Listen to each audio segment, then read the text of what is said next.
जय श्री कृष्णा। राधे राधे भक्तजनों, आज आप श्रवण करेंगे श्री गणेश जी और चंद्रमा की कथा।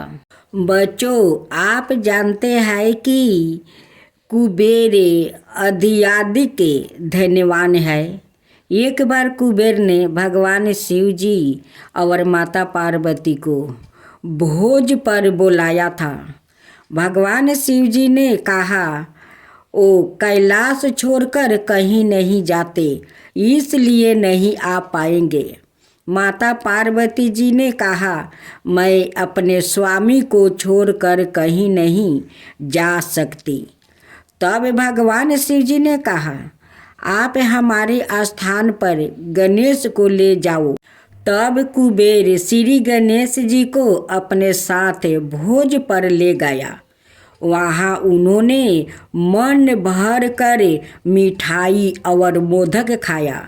वापस आते समय कुबेर ने उन्हें मिठाई का थाल देकर विदा किया। लौटते समय रात हो चुकी थी। चंद्रमा की चांदनी में गणेश जी अपने वाहन मूषक पर बैठकर वो आ रहे थे। उसी समय अचानक उनका वाहन मूषक डगमगा गया। इस कारण से गणेश जी भी डगमगा गए। यह सब चंद्रमा ऊपर से देख रहे थे। उन्होंने जैसे ही श्री गणेश जी को डगमगाते हुए देखा तो वो अपनी हंसी रोक नहीं पाया और उनका मजाक उड़ाते हुए बोले, इतने विशाल काया और एक छोटे से मूषक पर बैठे हो और हंसने लगे। चंद्रमा की बात सुनकर गणेश जी को गुस्सा आ गया। उसने सोचा कि घमंड में चूर होकर चंद्रमा इस प्रकार से मेरा मजाक उड़ा रहा है।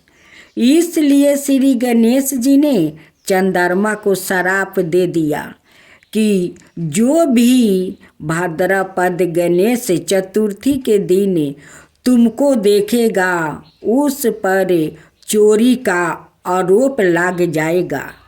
आपकी बात सुनकर चंद्रमा घबरा गया। उसने अपनी गलती का अनुभव हुआ और उन्होंने शीघ्र ही श्री गणेश जी से वो क्षमा मांग लिया। कुछ देर बाद जब गणेश जी का गुस्सा शांत हुआ तब उन्होंने कहा, मैं श्राप तो वापस नहीं ले सकता, परंतु तुम्हें एक वरदान देता हूँ कि गणेश चतुर्थी के दिन तुम्हें देखने वाला व्याकृत आदि अगली गणेश चतुर्थी को तुम्हें पुण्य देखेगा, तब उस पर से चोरी का आरोप हट जाएगा। इसके अतिरिक्त एक और कहानी सुनने में आती है कि गणेश जी ने चंद्रमा को उनका मजाक उड़ाने पर श्राप दिया था कि वह आज के बाद चंद्रमा किसी को दिखाई नहीं देगा। चंद्रमा के क्षमा मांगने पर उन्होंने कहा कि दिए हुए श्राप का परिणाम तो तुम्हें भोगना ही पड़ेगा। श्राप मैं वापस नहीं ले सकता, लेकिन एक वरदान देता हूँ कि तुम माह में एक दिन किसी को भी दिखाई नहीं दोगे और माह में एक दिन पूर्ण रूप से आसमान पर दिखाई देगा। बस तभी से चंद्रमा पूर्णिमा के दिन पूरे दिखाई देते हैं और अमावस्या के दिन नजर नहीं आते। आज हम अपने प्यारे गणपति पप्पा की कथा से परिचित होंगे। हम सब गणपति जी के तारक रूप से परिचित है, जिसमें गणपति का एक हाथ आशीर्वाद देने वाला और करुणामय दृष्टि है। उनके मारक रूप की इस गाथा में गणपति ने असुरों का वध कर देवताओं के कष्टों का निवारण कैसे किया, हम आज यह देखेंगे। सिंदूरासुर नाम का एक बलवान राक्षस था। उसके पास बहुत बड़ी सेना थी। कोई भी उसे पराजित नहीं कर पाता था। वह देवताओं को कष्ट देता था। वो ऋषि मुनियों के जग तप में निरंतर विघ्न बाधा डालता रहता था।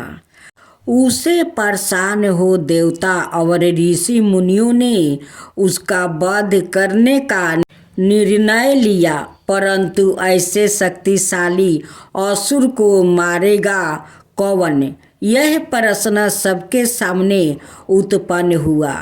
तब पराशर ऋषि गणपति के पास गए। उन्होंने गणपति से सिंदूरासुर का वध करने की विनती की। गणपति मूषक पर सवार हुए और अपनी सेना लेकर युद्ध के लिए निकल पड़े। सिंदूरासुर के पहरेदार ने दूर से देखा कि गणपति जी आ रहे हैं। उन्होंने यह सिंदूरासुर को बताया। सिंदूरासुर को उसके साथ कोई युद्ध करने वाला आ रहा है। यह सुनकर बड़ा आश्चर्य हुआ। गणपति जैसा छोटा सा बालक मुझसे युद्ध करेगा, यह सोचकर उसे हंसी आ गई। इतने में गणपति उसके सामने आकर खड़े हो गए। उन्होंने सिंदूरासुर को युद्ध के लिए ललकारा।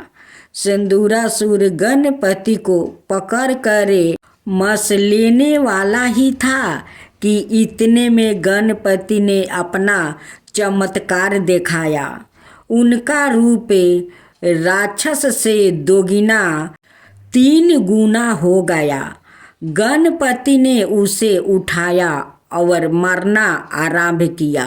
राक्षस रक्तजीत हो गया।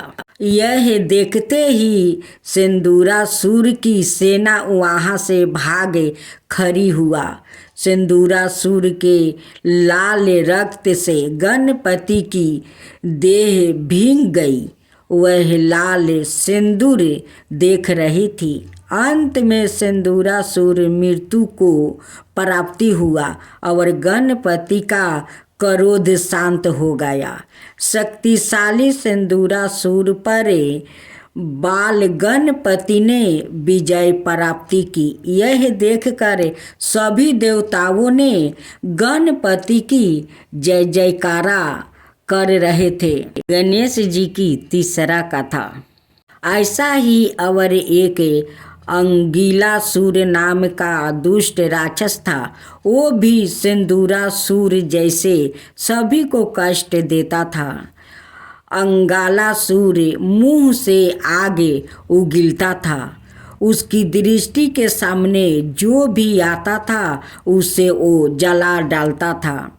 उसके नेत्रों से अग्नि की ज्वाला निकलती थी। मुख से वह अत्यधिक धुआं निकलता था। सभी को उससे बहुत भय लगता था।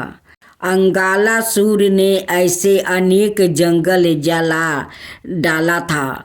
वह खेत की फसल, पशु पंछी, मनुष्य सबको जलाकर राख कर देता था। अनेक राक्षसों को गणपति ने मार डाला। अंगालासुर को गाता था। उसे गणपति से प्रतिशोध लेना था। गणपति का वध करना था। इसलिए वह उनको खोजता फिरता था, परंतु गणपति उसके हाथ नहीं लगते थे। एक दिन गणपति ने अपना छोटे रूप को परिवर्तित कर दिया। वह अंगालासुर से दोगुना ऊंचे हो गया। यह देखते ही राक्षस भयभीत हो गया। श्री गणेश जी ने उसे राक्षस को हाथ में उठाया और सुपारी सामान खा लिया। इससे गणेश जी का शरीर अत्यधिक जलने लगा। इस जलन को अलप करने के लिए सभी देवताओं ने, एक ऋषि मुनि ने उनको दूब अर्पण किया। दूब से जलन मिट गया और गणपति जी की जलन शांत हो गई। आगे चलकर गणेश जी ने विघ्नासुर नाम के राक्षस का भी वध किया, इसलिए उन्हें विघ्नेश्वर कहा जाता है। गणपति विद्या का देवता है। अध्ययन आरंभ करने से पूर्व हमें उनका स्मरण करना चाहिए। इसे पढ़ाई में होने वाली सारी कठिनाई दूर होती है और पढ़ाई में सहायता मिलती रहेगी। अब चौथा कथा। शिव पुराण में बताए अनुसार देवी पार्वती एक दिन हल्दी का उपटन लगा रही थी। तभी अचानक माता के कक्ष में नंदी आ पहुंचा। यह देखकर माता पार्वती को अच्छा नहीं लगा। उन्होंने सोचा कि वो घर में अकेली रहती है, इसलिए जब जिसका मन करता है कोई भी उनके कक्ष में आ जाता है। अब मुझे एक ऐसा पुत्र चाहिए जो उनके साथ रहे और किसी को अंदर ना आने दे। साथ ही उनके पुत्र को माता के नाम से पहचाना जाए। माता पार्वती इस विचार में थी। ऐसे सोचते सोचते माता का उपटन सूख गया था। उसने वह सूखा हुआ उपटन हाथों से निकाली और उससे एक बालक की मूर्ति बनाई। वह मूर्ति देख वह अत्यंत आनंदित हो गई। उन्होंने उस मूर्ति में प्राण डाल दिया। उस बालक के मुख पर हाथ फेर कर माता पार्वती ने कहा, तुम मेरे पुत्र हो। तुम सदाए मेरी आज्ञा का पालन करोगे। तुम मेरे नाम से अर्थात गौरी नंदन के नाम से पहचाने जाओगे। उन्होंने आगे कहा, देखो पुत्रा, अब मैं स्नान के लिए अंदर जा रही हूँ। तुम ध्यान रखना कि घर के अंदर कोई भी ना आ पाए। माता पार्वती का आदेश मिलते ही आज्ञा पालन के लिए बालक गणेश द्वार पर जाकर खड़े हो गए। कुछ समय बाद वहाँ भगवान शिव जी आए। वो जैसे ही घर में अंदर जाने लगे तब बालक गणेश ने उनको नम्रता पूर्वक रोक दिया। बालक ने भगवान से कहा, क्षमा करे, मेरी माता ने किसी को अंदर आने के लिए मना किया है। उनकी आज्ञा के अनुसार मैं यहाँ द्वार पर खड़ा हूँ। आप कृपया अंदर ना जाए। बालक की यह बात सुनकर भगवान शिव ने उसे समझाने का प्रयास किया। जब बालक गणेश नहीं माने तो भगवान शिव जी ने गुस्से में आकर बालक गणेश का सिर धड़ से अलग कर दिया। उसी समय माता पार्वती स्नान करके बाहर आई। उन्होंने देखा कि उनके पुत्र का सिर जमीन पर पड़ा है। यह देखकर वो अत्यंत क्रोधित हो गई। उन्होंने भगवान शिव जी को पूरी कहानी बताई और बालक को वहाँ खड़ा करने का कारण भी बताई। इसके बाद पार्वती माता का गुस्सा शांत करने के लिए भगवान शिव जी ने माता से कहा कि वो बालक का सिर जोड़ देगा, परंतु उनका पहला सिर नहीं जोड़ेगा। इसलिए उनके सामने जो भी प्राणी पहले आएगा, उसका सिर वो बालक गणेश के धड़ से जोड़ देगा। उसके बाद जब वो वहाँ से बाहर निकले तब उन्होंने एक हाथी दिखाई दिया। उन्होंने उस हाथी का सिर गणेश के धड़ से जोड़ दिया। साथ ही यह भी आशीर्वाद दिया कि सभी देवताओं की पूजा से पहले संसार में उस बालक की पूजा की जाएगी। इस प्रकार हाथी का सिर जोड़ने से उस बालक का नाम गजानंद है, अर्थात हाथी के मुख वाले पारा है। अब पांचवा गणेश जी की कथा। हमारे देश में पूजा पाठ का अपना ही एक महत्व है। यहाँ देवी देवताओं की पूजा के लिए कई प्रकार की सामग्री चढ़ाई जाती है और तुलसी भी उन्हीं में से एक है। तुलसी को सबसे पवित्र पौधा माना गया है। वही आपको जानकर आश्चर्य होगा कि एक भगवान ऐसे भी है जिनको तुलसी के पत्ते नहीं चढ़ाया जाता है। वह देवता है भगवान गणेश। एक अति सुंदर अप्सरा थी, उसका नाम तुलसी था। उसको उत्तम पति की इच्छा थी।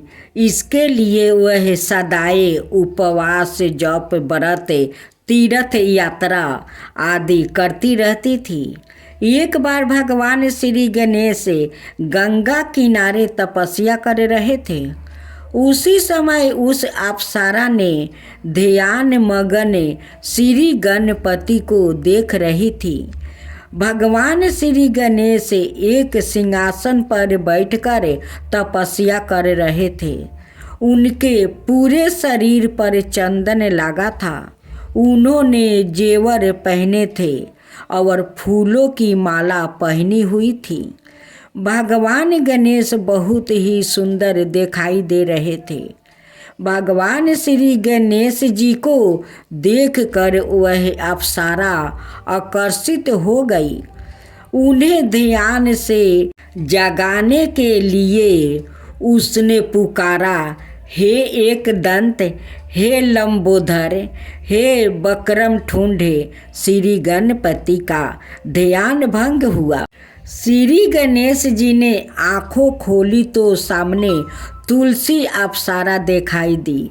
उसने उसे पूछा, हे माता, आप मेरा ध्यान क्यों भंग कर रही है? उसने उत्तर दिया, मैं आपसे विवाह करना चाहती हूँ। श्री गणपति ने कहा, मैं कभी विवाह नहीं करूँगा, मोह पास में नहीं पड़ूंगा। इस पर उस अप्सरा ने क्रोध में आकर कहा, मैं आपको श्राप देती हूँ। आपकी इच्छा ना होने पर भी आपको विवाह करना पड़ेगा। इससे भगवान श्री गणेश जी क्रोधित हो गए और उन्होंने भी देवी तुलसी को श्राप दिया कि उनका विवाह असुर के साथ होगी। आप पृथ्वी पर वृक्ष बन जाएगी। यह सुनकर अप्सरा अत्यंत दुखी हो गई और उन्हें अपनी गलती का अनुभव हुआ। उन्होंने भगवान गणेश से क्षमा मांगी। साथियों, देवता तो क्षमा देने वाले होते हैं, इसलिए भगवान श्री गणेश ने उस अप्सरा की क्षमा को स्वीकार किया और कहा कि अब श्राप तो वापस नहीं लिया जा सकता है, लेकिन तुम वृक्ष रूप में भगवान विष्णु और श्री कृष्णा जी की प्रिया बनोगी। भविष्य में तुम्हें पवित्र पौधे के रूप में पूजा जाएगा, परंतु तुम्हें मेरी पूजा में कभी भी स्थान नहीं दिया जाएगा। केवल भाद्रपद गणेश चतुर्थी को मेरी पूजा तुम्हारे बिना पूर्ण नहीं होगी। श्री गणेश जी के शराप के अनुसार अगले जन्म में वह अप्सरा तुलसी का पौधा बन गई। आगे जाकर वह भगवान श्री विष्णु और श्री कृष्णा जी की प्रिया हो गई। श्री विष्णु और श्री कृष्णा जी की पूजा में तुलसी का स्थान सबसे ऊपर रहता है। भगवान श्री गणेश जी ने दिए श्राप के कारण तुलसी को कभी भी गणेश पूजा में स्थान नहीं मिलता। केवल भाद्रपद चतुर्थी को गणेश पूजा में तुलसी चढ़ाया जाती है। गणेश जी की आरती। जय गणेश जय गणेश जय गणेश देवा, माता जकी पार्वती पिता महादेवा, एक दंत दयाबंदी चार भुजधारी, माथे सिंदूर सोहे मूस की सवारी। जय गणेश जय गणेश जय गणेश देवा, माता जकी पार्वती पिता महादेवा। जय गणेश जय गणेश जय गणेश देवा, माता जकी पार्वती पिता महादेवा, एक दंत दयाबंदी चार भुजधारी, माथे सिंदूर सोहे मूस की सवारी। पान चढ़े फूल चढ़े और चढ़े मेवा, लड्डुअन का भोग लगे संत करे सेवा। पान चढ़े फूल चढ़े और चढ़े मेवा, लड्डुअन का भोग लगे संत करे सेवा। जय गणेश जय गणेश जय गणेश देवा, माता जकी पार्वती पिता महादेवा। अंधन को आँख देती कोढ़ियन को काया, बाजिन को पुत्र देते निर्धन को माया।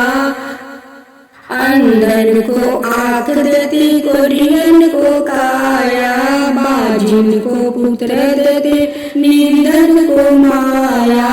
सूर शाम शरण आए सफल की जो सेवा।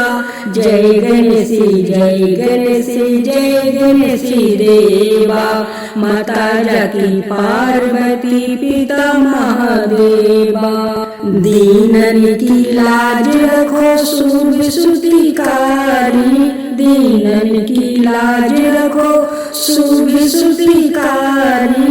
कामना को पूर्ण करो जय बलिहारी, कामना को पूर्ण करो जय बलिहारी। जय गणेश जय गणेश जय गणेश देवा, माता जकी पार्वती पिता महादेवा। अब गणेश चालीसा। जय गणपति सद्गुण साधन, कबीर बादन कृपाले, विघ्न हरण मंगल करण। जय जय गिरिजालाल, जय जय जय गणपति राजू मंगल भरण, करण सुख काजू। जय गज बंदन साधन सुखदाता, विश्व विनायक बुद्धि विधाता। वर के ठुंडे सूची ठुंडे सुहावन, तिलक पुण्य भार मन भावन। राजत माने मुक्तन उर्माला, सौरन माटुक सिर नये न विशाला। मस्तक माने ठाकुर त्रिशूली, मोदक भोग सुगंधित फूले। सुंदर पीतंबर तन साजता, चरण पटुका मुनि मनि राजती। धनी शिव सुवन संदन भरता, गौरी लालन विश्व विधाता।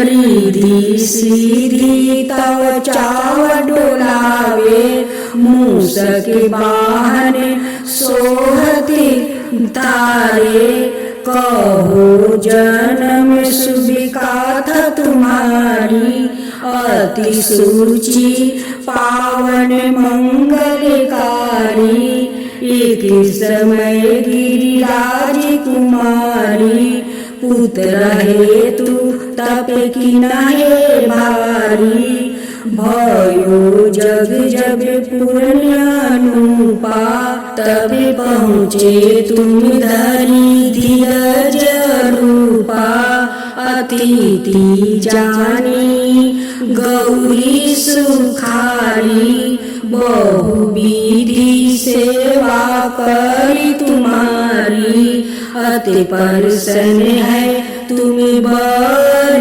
दीना मातु पुत्रा हिति जो ताप कीना मिलही पुत्रा तुम्ही बुद्धि विशाला बिना गर्भ धारण किए काला गणनायक गुणे ज्ञान निधाना पूजित प्रथम रूप भगवाना अस कहीं अंतर ध्यान रूप है पलना पर बालक स्वरूप है बनी शिशु रोदन जब ही तुम ठाना लखी मुखी सुखी नाही गौरी समाना सकल मगन सुखी मंगल गावही नभते सूरन सुमन बरसवही शंभु उमा बहुदान लुटावही सूर्य मुनि जन सुति देखने आवही लखी अति आनंद मंगल साजा देखन भी आए शनि राजा निजी गुनी शनि मनि माही बालक देखने चाहते नाही गिरिराज कुछ मन भेदे बाढ़ावे उत्साह मोर नासनी तोहे भावे कहन लगे शनि मन सुकुचाई का करी है शिशु मोहि देखाई नहीं विश्वास उमा कर भाव शनि सो बालक देखन कहाऊ शनि दीर्घ कोन पर कासा बालक सिर उड़ी गयो आकाशा गिरिजा गिरी विकल है धरनी सो दुखी दासा गायो नाही बरनी हाहाकारा मचायो कैलाश शनि की न हो लखी सुति को नासा तुरते गरुड़ चढ़ी विष्णु सिधारे काटी चक्र सो गज सिर लाए बालकी के धर ऊपर धरायो प्राण मंत्र पढ़े संकट डरायो नामी गणेश शंभु तभी की नहे पर तम पूजिया बुद्धि निधि बड़े दिन हो बुद्धि परीक्षा जब शिव की नहा पृथ्वी के परीक्षण नहा चले संडने भरमी भुलाई रची बैठे तुम्हें बुद्धि उपाई चरण मातु पिता के धर न हो तीन के साथ परीक्षण की न हो धनी गणेश कहीं शिव हरि है हरि से न बीते सूरन सुमन बहु बरसे तुम्हारी महिमा बुद्धि बड़ाई शेष साहस मुखे सके न काई मैं मातीहीने मलिन दुखियारी करहूँ कौन विधि बीनाए तुम्हारी भजते राम सुंदर प्रभु दासा लखे प्रयोगी काका दुर्वासा अबे प्रभु दाया दिन पर की जो अपनी शक्ति भक्ति कुछ दीजो।